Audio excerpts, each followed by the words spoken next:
Tu passes bientôt le TCF et tu stresses pour l'expression orale?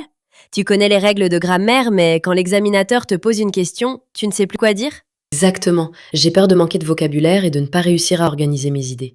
Ne t'inquiète pas, dans cette vidéo, nous allons faire une simulation complète de l'expression orale du TCF. Nous allons voir les questions les plus fréquentes des 3 tâches et apprendre des réponses naturelles que tu peux adapter à ton propre profil.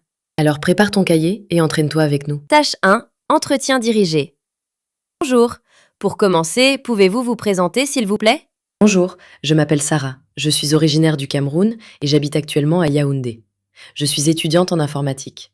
Pendant mon temps libre, j'aime écouter de la musique, regarder des films et apprendre de nouvelles choses. J'apprends le français parce que je souhaite améliorer mes compétences linguistiques et avoir plus d'opportunités dans ma vie professionnelle. Très bien, remarque importante pour les candidats. Dans cette question, ne donnez pas seulement votre nom. Parlez aussi de votre origine, vos études, votre travail, vos loisirs et la raison pour laquelle vous apprenez le français. Pouvez-vous me parler de votre famille? Bien sûr, dans ma famille, nous sommes 5 personnes. J'ai 2 frères et une sœur. Nous avons une relation très proche et nous aimons passer du temps ensemble pendant les vacances. Ma famille m'encourage beaucoup dans mes projets. Qu'est-ce que vous aimez faire pendant votre temps libre? Pendant mon temps libre, j'aime pratiquer le sport, surtout le football. J'aime également regarder des séries et écouter de la musique. Ces activités me permettent de me détendre et de découvrir de nouvelles cultures. Tâche 2. Exercice en interaction. Maintenant, nous allons passer à la deuxième partie. Dans cette tâche, vous devez obtenir des informations en posant des questions. Beaucoup d'étudiants font une erreur. Ils répondent au lieu de poser des questions. Donc, je dois jouer le rôle d'une personne qui cherche des informations? Exactement. Regardons un exemple. Situation. Vous avez vu une annonce pour un cours de français. Bonjour madame, j'ai vu votre annonce concernant les cours de français et j'aimerais avoir quelques informations s'il vous plaît.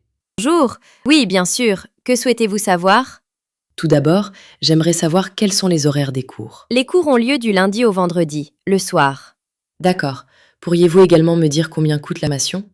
La formation coûte 300 €. Très bien. Est-ce que le matériel pédagogique est inclus dans le prix? Oui, il est inclus. Merci beaucoup pour ces informations. Tâche 3. Expression d'un point de vue. Dans cette partie, vous devez donner votre opinion.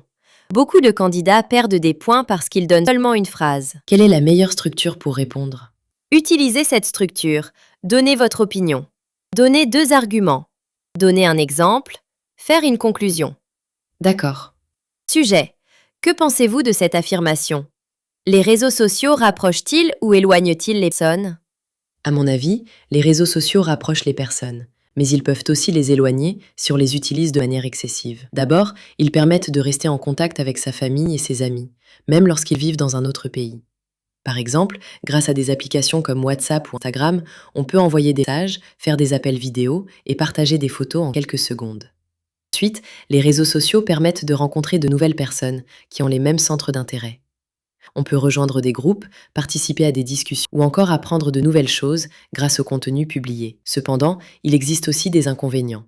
Certaines personnes passent trop de temps sur leur téléphone et communiquent moins avec leur entourage dans la vie réelle.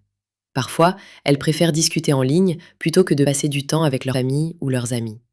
Cela peut créer de la solitude et même des malentendus. Pour moi, le problème ne vient pas des réseaux sociaux eux-mêmes, mais de la façon dont on les utilise. Si on les utilise avec modération, ils sont très utiles. En revanche, un usage excessif peut avoir des conséquences négatives sur les relations humaines. En conclusion, je pense que les réseaux sociaux rapprochent les personnes lorsqu'ils sont utilisés de manière responsable, mais ils peuvent aussi les éloigner si l'on devient dépendant. N'oublie pas de t'abonner pour plus de simulations TCF, de vocabulaire et de stratégies pour réussir ton examen. À bientôt!